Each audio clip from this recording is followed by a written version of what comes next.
So, hello everyone, and today we are going to try to fix this spice and coffee grinder. It's a small compact unit, but if you press the start button, nothing happens. It's got a cover and it's got a little blade inside, and this start button activates a little switch in there to get it started, but it's not starting. So we'll take it apart. There's 3 screws in the bottom.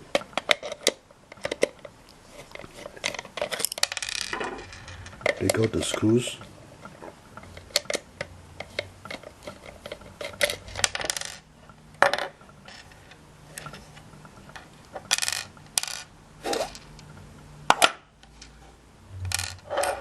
And you try to pull it apart, it doesn't come apart. So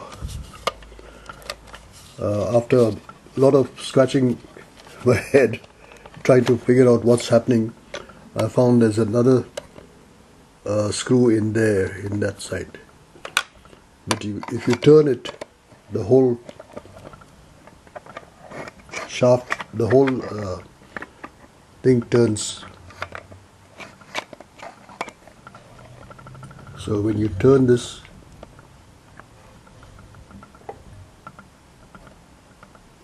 the blade turns on the other side. There's no way you can turn it, and you don't know which way to turn it, if you turn it clockwise or counterclockwise. But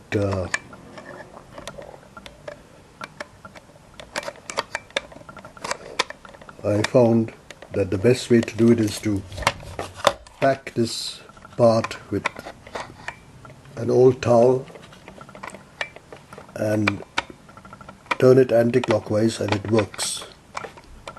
So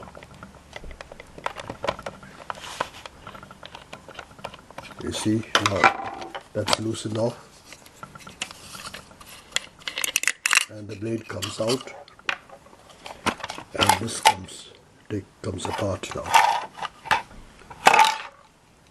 And what we have is a limit switch, which is activated by this piece here. But when you push down on it, the circuit board seems to pop up.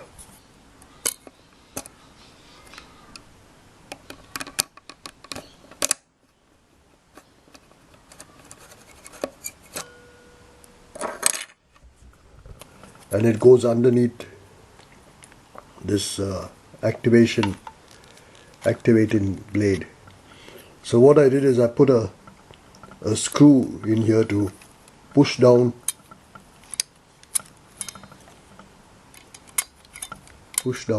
on that printed circuit board. Anyway,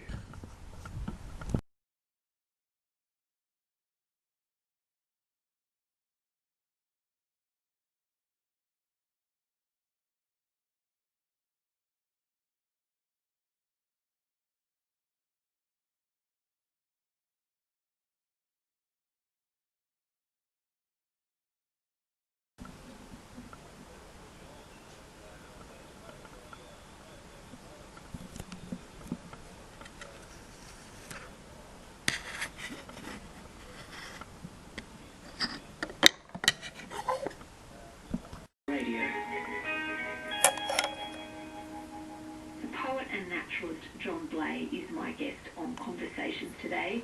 John's most recent book on the forests of Southeast Australia is called Wild Nature.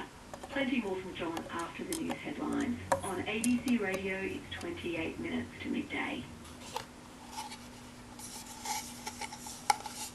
Hello, Tony Matthews with the latest from the newsroom. New South Wales has recorded 5 new coronavirus infections in the 24 hours to 8 p.m. last night. 2 of the cases are returned travellers in hotel quarantine.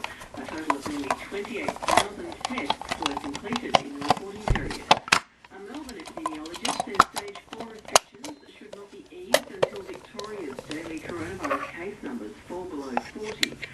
240 new cases have been recorded in the past day, and another 13 people have died in the state. The Federal Health Minister says a coronavirus vaccine won't be made mandatory, but the government will consider other measures like no jab, no pay. And 4,000 jobs will be gone from Qantas within the next month as the airline continues to reduce its workforce. Qantas has announced a $2 billion loss and says the cost of restructuring and payments for redundancies will top $640 million. There is no Planet B. That's why together we have to fight to save Planet A. Hi, I'm Craig Rucastle. Join me as I challenge billion-dollar businesses to do better. We've got 20 million trees to Chevron. Try to hold our government leaders accountable. Prime Minister, why are you going to run away then? And I'll show you what households can do to reduce our own carbon footprint. That is crazy. Find out together if we can make a real difference. The Fight for Planet A with Craig Rucastle. Stream now on ABC iView.